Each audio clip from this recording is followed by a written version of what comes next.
Great, thanks very much. It's great to be here again at the Sydney Mining Club. Thanks to the sponsors and the invitation to speak, and great to be here with First Tin and Metals X.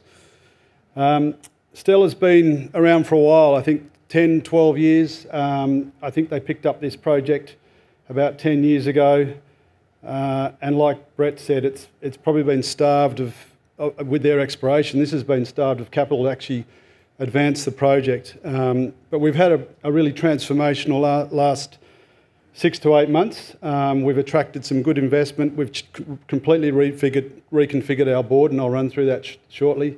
And as of this week, we just announced a scoping study which will take us into our pre-feasibility work. So it's been an exciting time for us.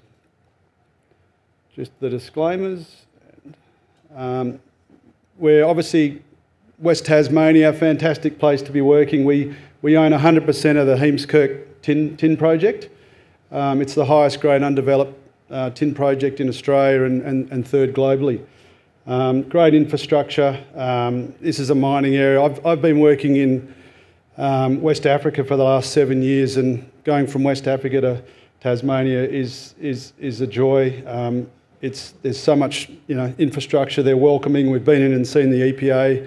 We've been in to see the mines department, and it's a really great place to be working. It's amazing how many instos have approached me about site visits, knowing Barnbougle Golf Course is just up the road. That didn't happen when we were working in Mali. There was no one wanting to come over, except for a couple of people wanting to go to Paris.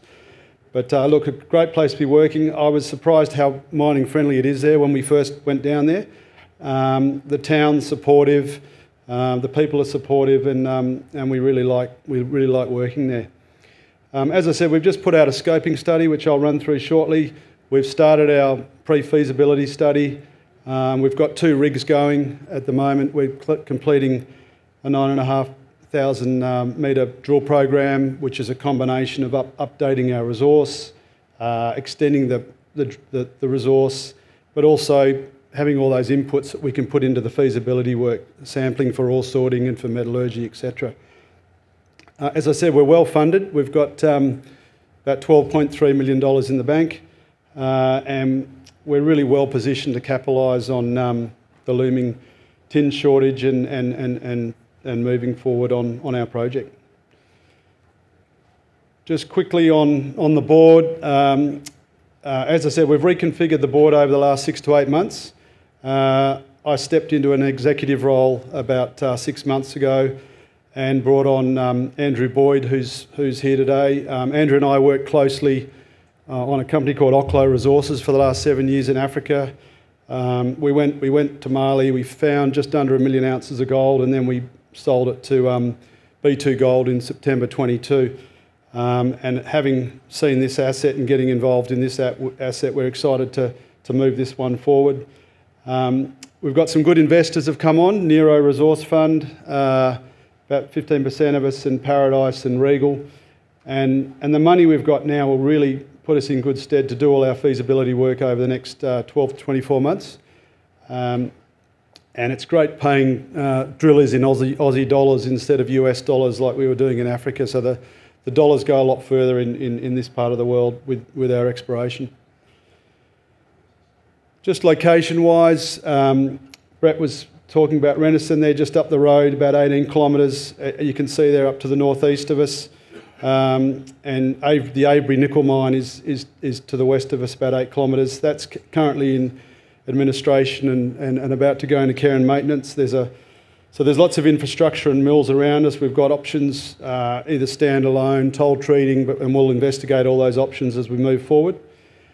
The project itself, you can see in the circle there's Severn, Queen Hill, Una and Montana. They're the tin deposits. There's about 5 of them there. All we're really focusing on is the main 2, which is Severn and Queen Hill at this stage, and that's where we've just put the scoping numbers out from. Growth potential here is really excites us. There has been very little geological modelling and very little geophysics done on the projects. Where part of this drilling program will be to set up some platforms for downhole EM, which is worked very well for Ringrose, for Metals X. We're pulling together a geological model at the moment, and you can look at the Renison mine. 1968 they had a 4 million tonne reserve and a 5-year mine life, and 50 years later it's still going and got at least another 10 to 15 years ahead of it. So this is one of the world-class tin provinces. We've got the granite sitting under this area, very similar geology, and I'm sure there's going to be a lot more tin found in this region. In this region.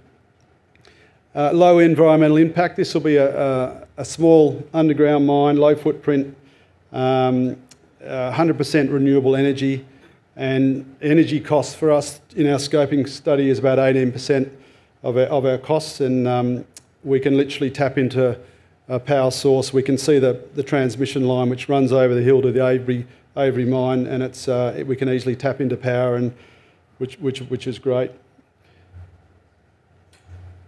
So the resource itself, the headline there, just under 80,000 tonnes of contained tin at just over 1%. Just under half of that is in the indicated category, which is what we've put into the scoping study. All the deposits are open at depth and along strike, and we're excited about, as I said, putting the models together, understanding why the deposits are there, and also doing some downhole work. So our mission over the next 6 to 12 months is to convert a lot of that inferred material. There's about 40,000 tonnes of inferred material there. Sorry, 40,000 tonnes of contained tin of material into indicated from the drilling, and obviously that will aid in our pre-feasibility work. It ranks us, as I said, globally about the third highest grade project in the world, and obviously we'll be looking to move that circle to the right and up with the drilling that we're going to be doing. We're watching things like South Crofty in Cornwall and what they're doing, and First Tin and etc. And it's a really exciting time to be in tin. It's performed well, and I think it will continue to perform well over the coming years. So here's our snapshot of our scoping study, which we put out this week. As I said, 97% of it is in the indicated category. The image on the right there is the planned conceptual mine. All of those red areas is the indicated material, and all the yellow areas weren't included in the scoping, which is all the inferred material. We did a base case at $28,000 US a tonne tin, gave us a 12-year mine life, and producing just over 22,000 tonnes of tin in concentrate. Low capex, as I said, power and everything is easy for us there. We got a pre-tax MPV of about 122 at an 8% discount, and you can see the IRR. And importantly is the life of mine all-in sustaining costs. So that is a sold product. It includes everything at mining, processing, trucking to Burnie, the concentrate to Burnie, putting it on a boat, and an 8% fee also on top included in that for smelting. So it's a competitive and cost. You can see the numbers there on where tin is, and we did a spot price at 32,000 just to give you an idea of where the MP will get to, and that's about 190 million there with a nice IRR of 46%.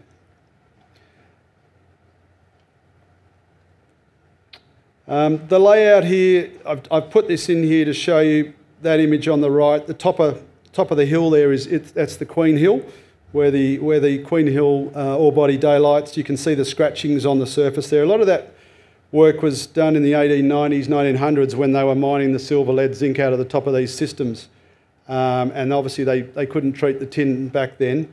The process plant you can see there. You can see the Trial Harbour Road that goes right past the project. That heads down to the Avery mine, down to the south.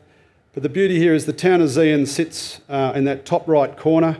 So the process plant and the waste pile, etc., will sit hidden from town, and which is great. And we've been in seeing the EPA, etc. We've started all of our baseline environmental work. Again, there's been a lot of baseline work done here in the past, but we're redoing all of that at the moment. All the studies are being redone, and we're hoping to lodge our notice of intent at the same time that we get the pre-feasibility out, which will be in the early in the second half of next year.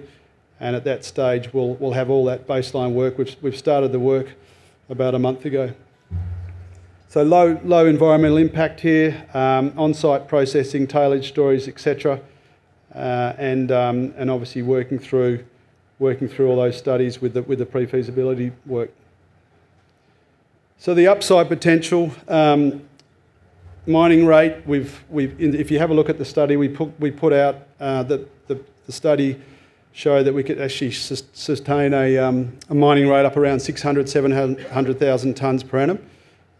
We've put the study out showing the 350 at this stage, and the reason we've done that is we want to look at ore sorting, which is not included in this scoping work. And we know the ore sorting works really well at Renison.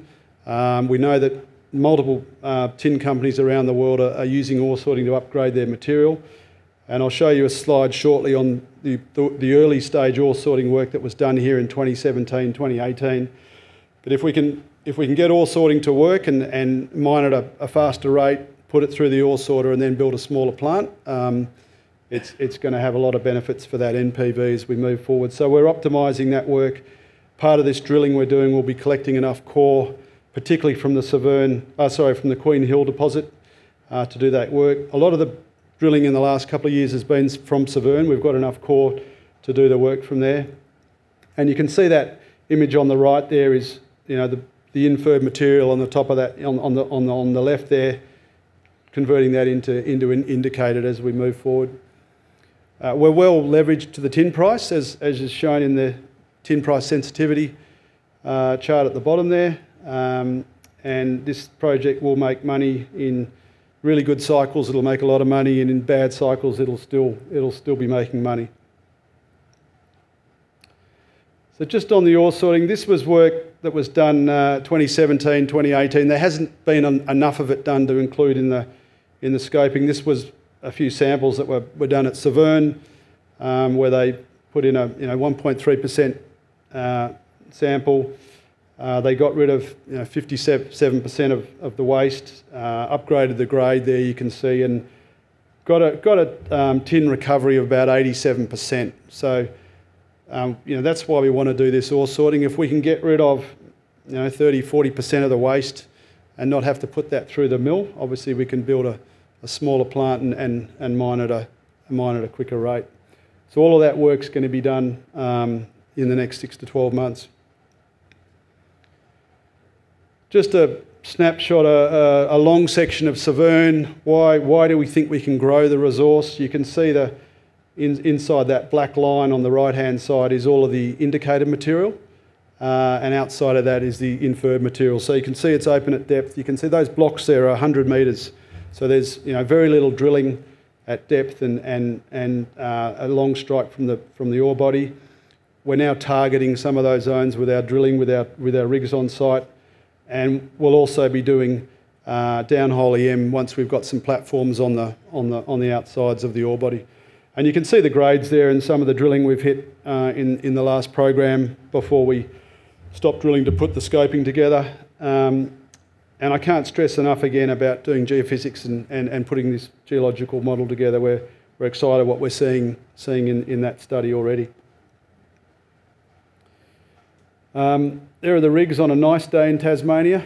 I think it was raining just before then. I was actually at the snow last week and there was no snow there, so I think it's all down on the hills in Tasmania. This is the program we're doing, 24 holes, 9,500 metres, and as I said, a lot of it will be used for the pre-feas, geotechnical, hydrological inputs, extending the mineralisation and the downhole. And we hope to have the drilling done in the next 6 months. We might bring in a third rig. Only one of the downsides in working where we are is not being, they don't like working weekends, so we might bring a rig in. It's a bit more civilised than we were working in Africa, which was 24/7, but we might bring another rig in here to increase the meterage. So our pathway, you can see there, as I said, we completely reconfigured our board. We've attracted some really good funding from some good investors.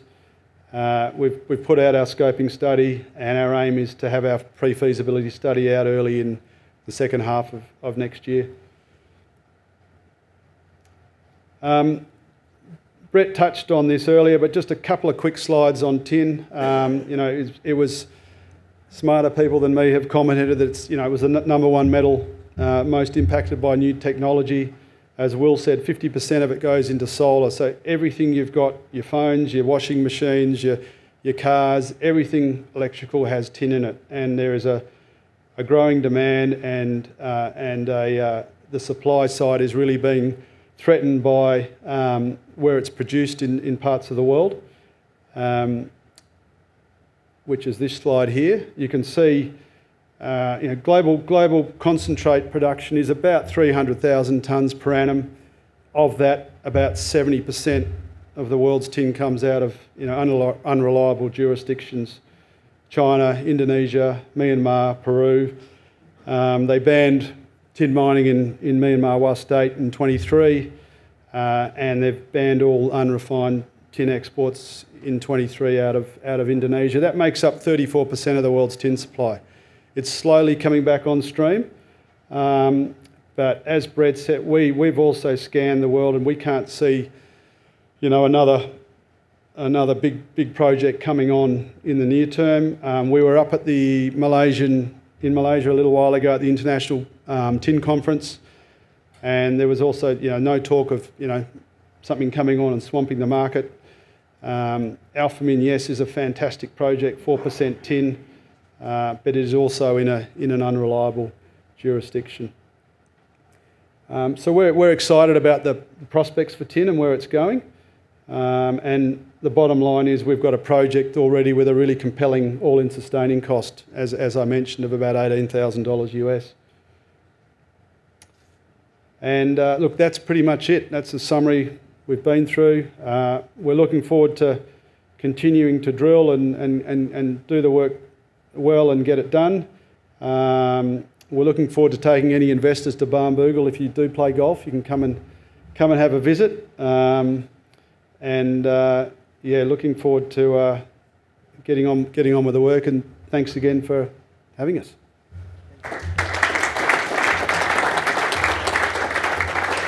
Now, then we've got time for 2 questions. Anyone? Yep, please, down here.